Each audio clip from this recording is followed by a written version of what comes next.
Hello everyone, good afternoon everyone. हम लोग जो है आज क्लास 9 मैथमेटिक्स का चैप्टर नंबर 3 कोऑर्डिनेट ज्योमेट्री, थोड़ा सा इसको आगे कर दो थोड़ा सा, ठीक है। कोऑर्डिनेट ज्योमेट्री को पीएलएम के माध्यम से पढ़ने वाले हैं, ठीक है। और ये चैप्टर जो है एग्जाम की दृष्टि से बहुत ही इंपॉर्टेंट है। और सबसे इंपॉर्टेंट बात है कि ये जो चैप्टर है वो क्लास 9th 10th 11th 12 यानी सभी क्लास में यूज होने वाला है। तो जो हम टीएलएम में रिप्रेजेंट किए हैं या जो भी चीज हम दिखाए हैं या बताने जा रहे हैं वो बेसिक चीज है। और आप लोग को मालूम है कि बेसिक चीज बहुत ही ज्यादा जरूरी पड़ता है, इंपॉर्टेंट होता है, ठीक है। अब सबसे इंपॉर्टेंट बात है ये जानेंगे कि निर्देशांक ज्यामिति क्या होता है। तो निर्देशांक ज्यामिति जो है यानी किसी भी वस्तु का पोजीशन का मतलब होता है स्थिति या स्थान दिखाने के लिए, ठीक है। दिखाने के लिए गणित का जिस शाखा का प्रयोग किया जाता है उसे ही क्या कहा जाता है, कोऑर्डिनेट ज्योमेट्री कहा जाता है। दूसरी इंपॉर्टेंट बात है कि निर्देशांक ज्यामिति का जो जनक है या जन्मदाता दुनिया में जो पहले इसको लाया था उसका नाम है रेने दा कार्ते। क्या नाम है? रेने दा कार्ते। कि इसमें जो है हम लोग जो इंपॉर्टेंट और बेसिक चीज है उसको जानेंगे।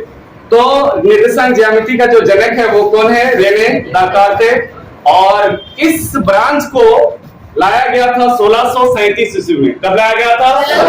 यानी सर्वप्रथम रेने दा कार्ते, क्योंकि एक तो गणितज्ञ थे ही, गणित का बहुत सारे ब्रांच में योगदान दिया ही है। ये एक वैज्ञानिक भी हैं, फिजिक्स के केमिस्ट्री के क्षेत्र में भी बहुत सारे योगदान है रेने दा कार्ते का। अब है कि सर्वप्रथम बीज गणित जो मैथमेटिक्स का एक ब्रांच है जिसका नाम है अलजेब्रा। क्या नाम है? सुने होंगे आप लोग अलजेब्रा। और एक गणित का ब्रांच का नाम है ज्योमेट्री, ज्यामिति। क्या नाम है? तो सर्वप्रथम उन्होंने क्या किया, अलजेब्रा और ज्योमेट्री के बीच रिलेशन स्थापित किया। किसने किया था? रेने दा कार्ते ने। किसने किया था? रेने दा कार्ते ने किया था। अब है कि निर्देशांक ज्यामिति को और विस्तार से समझने के लिए हम लोग क्या करेंगे कि इसको जो है यानी किसी भी तल को, समतल को 4 भागों में बांट देंगे। कितने भागों में? तो हम लोग 2 एक्सिस लेंगे, एक एक्स एक्सिस लेंगे एक्स एक्स और एक क्या लेंगे, वाई एक्सिस लेंगे, ठीक है। तो एक्स एक्सिस और वाई एक्सिस जब परपेंडिकुलर लंबवत एक दूसरे को काटता है तो जिस बिंदु पर कटता है उसे मूल बिंदु कहते हैं। क्या कहते हैं? मान लीजिए एक एक्स एक्सिस है और एक क्या है, वाई एक्सिस। ये जहां पर कटता है उसे कौन सा बिंदु कहा जाता है? मूल बिंदु कहा जाता है, ठीक है। अब है कि एक्स एक्सिस को, जो हमारे एक्स एक्सिस है इसे हम लोग एक्स और एक्स डैश में डिवाइड कर दिए और वाई जो है उसे वाई डैश में कन्वर्ट कर दिए।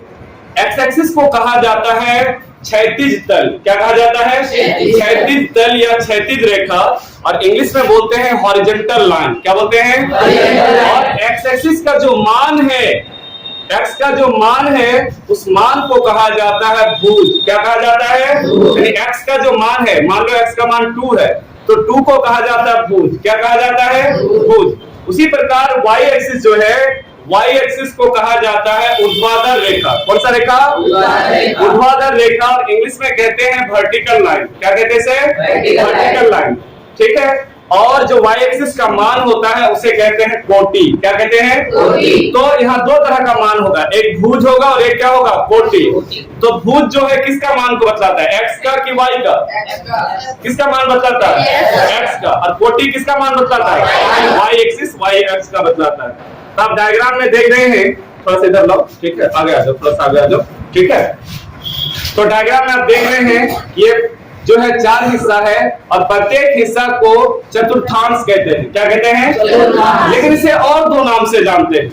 एक का नाम है चरण और इसे पाद भी बोलते हैं। क्या बोलते हैं? पाद या चरण या फिर चतुर्थांश। आप चरण बोलेंगे तो भी सही है, पाद बोलेंगे तो भी सही है और चतुर्थांश बोलेंगे तो भी सही है। यहाँ पर रिप्रेजेंट किया हुआ है और इंग्लिश में इसे कहते हैं क्वाड्रेंट। क्या बोलते हैं? क्वाड्रेंट। तो ये वाला जो हिस्सा आप देख रहे हैं ये प्रथम चरण है यानी प्रथम चतुर्थांश है, फर्स्ट क्वाड्रेंट है। याद रखना पहला मान हमेशा एक्स का होता है, दूसरा मान क्या होता है, वाई का। तो आप जो यहाँ पर डायग्राम में देख रहे हैं एक्स और वाई, तो फर्स्ट क्वाड्रेंट में दोनों का मान, एक्स और वाई का मान, दोनों का मान पॉजिटिव होता है। दोनों का मान क्या होता है? पॉजिटिव। तो हिंदी में क्या बोलते हैं? धनात्मक। क्या बोलते हैं? सेकेंड क्वाड्रेंट में, द्वितीय चरण में जो है x का मान नेगेटिव होता है लेकिन y का मान क्या होता है, पॉजिटिव होता है। याद रखना, ये बार बार पूछा जाता है कि द्वितीय चरण में x का मान क्या होता है, धनात्मक होता है या ऋणात्मक। तो क्या होता है, ऋणात्मक। और y का मान क्या होता है, धनात्मक। x को क्या बोलते हैं, भुज, और y को कोटि बोलते हैं। थर्ड क्वाड्रेंट में x और y दोनों का मान नेगेटिव होता है। थर्ड में, तीसरा में दोनों का मान क्या होता है, नेगेटिव होता है। और चतुर्थ क्वाड्रेंट में, फोर्थ क्वाड्रेंट में, चतुर्थ चरण में जो है x का मान पॉजिटिव होता है लेकिन y का मान क्या होता है, नेगेटिव होता है। ठीक है, अब यहाँ पर हम लोग और थोड़ा सा इसके बारे में एक दो लाइन एक्सप्लेन करेंगे कि x अक्ष पर, कौन सा अक्ष पर, पहले ये बताओ कि किसको बोलेंगे, ये जो क्षैतिज है या फिर ऊर्ध्वाधर है, वो किसको बोलेंगे, क्षैतिज है, उसे कौन सा एक्सिस बोलेंगे, x एक्सिस पर y का जो मान होता है ना वो हमेशा 0 होता है। क्या होता है, 0। आपको पूछेगा कि x अक्ष पर, कौन सा अक्ष पर, ध्यान से सुनो, x अक्ष पर, ये बहुत इंपॉर्टेंट है, x अक्ष पर y, लेकिन y नहीं बोलेगा, y को क्या बोलते हैं, कोटि। क्या बोलते हैं, बोलेगा x अक्ष पर कोटि का मान क्या होता है, तो हमेशा क्या होता है, 0। क्या होता है, 0। इसी प्रकार y एक्सिस पर, कौन सा एक्सिस पर, y एक्सिस पर जो है भुज का मान, किसका मान, भुज का मान हमेशा क्या होता है, 0 होता है। क्या होता है, 0 होता है। तो ये जो है बेसिक कंसेप्ट है। कौन सा कंसेप्ट है, बेसिक। इसमें और बहुत सारी चीज है, हम लोग जो है अगले क्लास में या सेकेंड टीएलएम के माध्यम से इसमें दूरी सूत्र या क्षेत्रफल वाला फार्मूला या परिमाप वाला सूत्र को देखेंगे जो काफी इंपॉर्टेंट है। और आप लोगों को मैं बता देना चाहता हूं कि अगर आप इस टीएलएम को अगर देख लेते हैं, इस टीएलएम को अगर आप अच्छी तरह से समझ लेते हैं, कंसेप्ट को क्लियर कर लेते हैं, तो पूरा का पूरा 9th क्लास आप लोग का बन जाएगा। ठीक है, और दूरी सूत्र बताइए, क्षेत्रफल वाला सूत्र जो है वो 10th में काम आएगा। किसमें आएगा, 10th में। फिर आगे चलकर रेलेवेंट में भी और थोड़ा सा डेप्थ जाएगा। अब ऐसा तो नहीं कि एक ही चीज बार बार आएगा, लेकिन सबका जो मूल मंत्र होता है, मेन चीज होता है, वो होता है बेसिक। क्या होता है, बेसिक, यानी इसको जानना बहुत ही जरूरी है। ठीक है, तो बच्चों यहाँ तक हम लोग समझ गए ना, चलिए थैंक यू।